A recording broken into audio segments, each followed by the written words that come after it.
Welcome back, champions.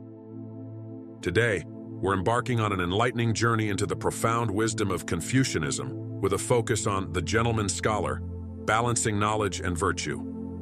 In this exploration, you'll learn how to harmonize intellectual pursuits with virtuous living, achieving a fulfilling and impactful life. Confucianism, established by the great sage Confucius, has guided countless individuals toward moral and intellectual excellence for over 2 millennia. At its heart lies the concept of the junzi, or gentleman.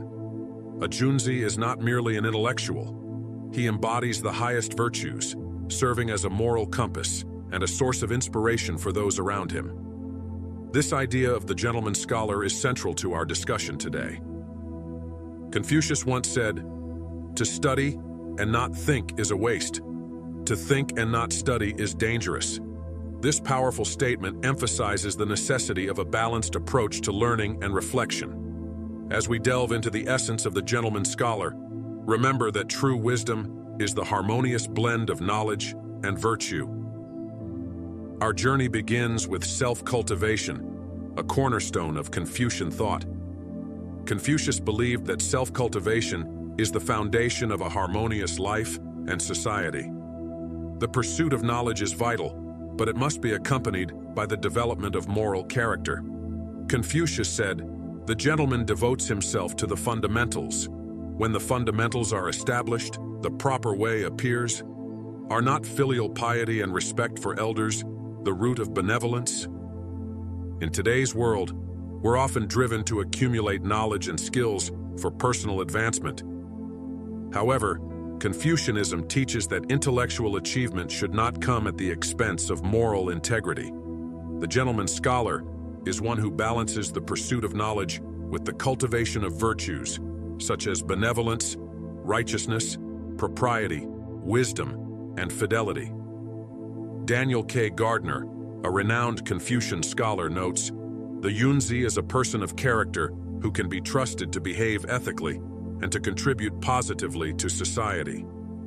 This ethical dimension sets the gentleman scholar apart from a mere intellectual. It's the dedication to moral principles that defines the true gentleman.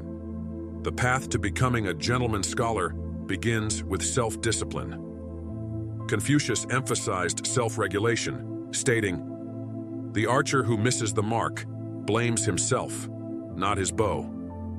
This metaphor illustrates the importance of personal responsibility in our quest for self-improvement. By holding ourselves accountable, we strive for excellence in both knowledge and virtue.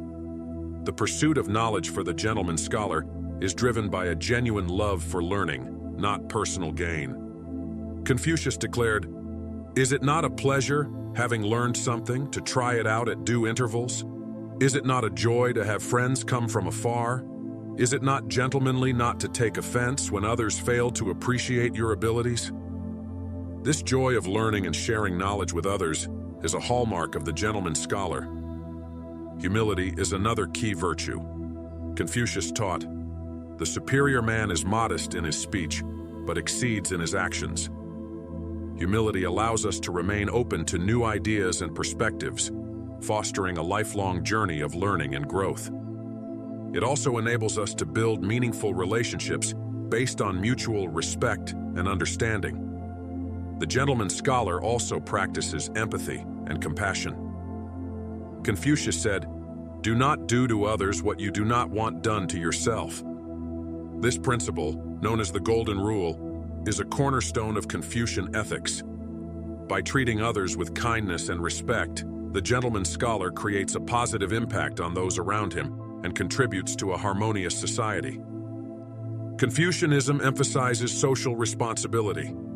The gentleman scholar recognizes that his actions have a broader impact on the community and strives to be a positive influence. Confucius stated, "The gentleman seeks harmony, not conformity." This means that while the gentleman scholar values social cohesion, he also upholds his principles and encourages others to do the same. In today's fast-paced world, it is easy to become consumed by the pursuit of success and material wealth. However, the teachings of Confucius remind us that true fulfillment comes from balancing our intellectual pursuits with virtuous living. The gentleman scholar is not defined by his achievements, but by his character and the positive influence he has on others.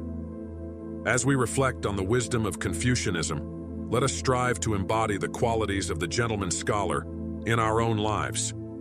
Let us pursue knowledge with a genuine love for learning, cultivate virtues through self-discipline and humility, and practice empathy and social responsibility. By doing so, we can create a life of balance and harmony, enriching not only ourselves but also the world around us. Confucius wisely observed, "The gentleman understands what is right, whereas the petty person understands what is profitable." Let us choose the path of the gentleman scholar, prioritizing ethical behavior over personal gain and striving to make a positive impact on our community and society. To deepen our understanding, we must delve into the life and teachings of Confucius himself. Born in 551 BCE in the state of Lu, Confucius witnessed a time of great social and political turmoil. His teachings were a response to the moral decay he observed around him. He believed that the way to restore order and harmony in society was through the cultivation of personal virtue. Confucius traveled extensively, sharing his philosophy and seeking to implement his ideas in government. Although he faced many challenges and his ideas were not widely accepted during his lifetime, his teachings were later compiled by his disciples in the Analects, a collection of his sayings and ideas. One of the central themes of Confucianism is Ren, often translated as benevolence or humaneness. Confucius taught that Ren is the highest virtue and the foundation of a harmonious society. He said, "Ren is not far off. He who seeks it has already found it." This means that the capacity for benevolence is within each of us, and it is through our actions and relationships that we cultivate this virtue. Another key concept in Confucianism is lie, which refers to ritual propriety, or the proper way of conducting oneself in various social contexts. Confucius believed that li is essential for maintaining social harmony and that it should be practiced with sincerity and respect. He said, "He who exercises government by means of his virtue may be compared to the North Polar Star, which keeps its place and all the stars turn towards it." The gentleman scholar, therefore, is someone who embodies both Ren and Li. He is not only knowledgeable, but also conducts himself with grace and respect in all his interactions. This combination of intellectual and moral cultivation creates a person who is truly admirable and influential. As Confucian philosopher Mencius, who lived a century after Confucius, elaborated, "The great man is he who does not lose his child's heart." This idea emphasizes the importance of maintaining purity and sincerity in our intentions and actions, even as we gain knowledge and experience. The path of the gentleman scholar also involves continuous self-improvement. Confucius said, "When we see men of a contrary character, we should turn inwards and examine ourselves." This introspective approach encourages us to learn from others, both their strengths and their weaknesses, and to constantly strive to better ourselves. Confucianism also places great importance on education. Confucius himself was a dedicated teacher who believed that education should be accessible to all, regardless of social status. He famously said, "In education, there should be no class distinctions." This egalitarian view underscores the belief that the pursuit of knowledge is a universal right, and that it is through education that we can cultivate virtuous individuals and a harmonious society. The teachings of Confucius also highlight the significance of relationships. Confucius believed that our interactions with others are the primary context in which we cultivate virtue. He emphasized the importance of family relationships, particularly the bond between parent and child, as the foundation of a moral society. He said, "The filial piety of today consists in being able to support one's parents. But dogs and horses likewise are able to do something in the way of support. Without reverence, What is there to distinguish the one support given from the other? In addition to family, Confucius also emphasized the importance of friendship and the influence of virtuous peers. He advised, when you meet someone better than yourself, turn your thoughts to becoming his equal. When you meet someone not as good as you are, look within and examine your own self. This perspective encourages us to surround ourselves with individuals who inspire us to be better and to learn from every interaction. The teachings of Confucius have had a profound impact on Chinese culture and beyond.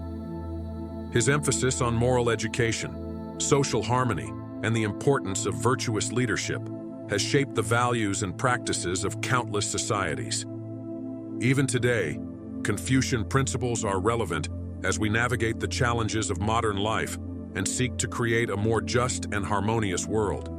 To further enrich our understanding, let's dive deeper into practical applications of Confucian principles in our daily lives. Consider the role of rectification of names, or zhengming, in Confucianism. This concept emphasizes the importance of using language that corresponds accurately to reality. Confucius believed that societal harmony depends on everyone fulfilling their roles and responsibilities according to their true nature. In modern terms, this means striving for authenticity in our actions and ensuring our words align with our intentions. In the context of leadership, this principle can transform our approach to managing teams and projects. A leader who embodies zhengming leads by example, ensuring their actions reflect their words. This fosters trust and respect, creating a harmonious and productive environment. As Confucius said, if names be not correct, language is not in accordance with the truth of things. If language be not in accordance with the truth of things, affairs cannot be carried on to success. Confucianism also provides valuable insights into conflict resolution. The concept of shu, often translated as reciprocity or empathy, is essential. Confucius taught that understanding and addressing the needs and perspectives of others is crucial for resolving disputes and building strong relationships. He said, "One word which sums up the basis of all good conduct, loving kindness. Do not do to others what you do not want done to yourself." By practicing shu, we can approach conflicts with empathy, seeking to understand before being understood. This mindset fosters mutual respect and facilitates more constructive and lasting resolutions. In our personal and professional lives, embracing this principle can transform how we navigate disagreements, leading to more harmonious interactions and outcomes. Another practical application of Confucian principles is in personal development. The concept of 𝐷𝐞𝐥𝐢, or the investigation of things, emphasizes continuous learning and self-improvement. Confucius believed that through diligent study and reflection, we can understand the underlying principles of the world and our place within it. He said, "Learning without thought is labor lost. Thought without learning is perilous." In today's information-rich society, this principle encourages us to approach knowledge with curiosity and critical thinking. Rather than passively consuming information, we should actively engage with it, questioning and reflecting on its implications for our lives and actions. This approach not only deepens our understanding, but also enhances our ability to apply knowledge effectively. As we conclude this exploration of the gentleman scholar, let us reflect on the timeless wisdom of Confucius and consider how we can apply these principles in our own lives. Let us strive to balance our intellectual pursuits with the cultivation of virtue, to treat others with kindness and respect, and to continuously seek self-improvement. The teachings of Confucius offer timeless wisdom that is highly relevant to our modern lives. By striving to balance knowledge with virtue, practicing empathy and reciprocity, leading with authenticity, and committing to continuous learning, we can embody the qualities of the gentleman scholar. This journey requires dedication and introspection, but the rewards are profound: personal fulfillment, harmonious relationships, and a positive impact on society. Remember, champions, The journey to becoming a gentleman scholar is a lifelong pursuit. It requires dedication, introspection, and a genuine commitment to living a life of integrity and purpose. As Confucius said, the journey of 1,000 miles begins with a single step.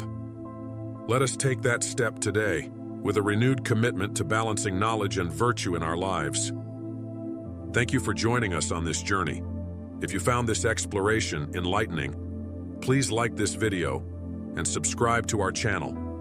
By doing so, you help us beat the algorithm and ensure that you continue to receive content that empowers and inspires you. Also, make sure to check out our other videos to expand your knowledge of ancient wisdom and further develop your masculinity. Until next time, champions, stay strong and stay committed to your path.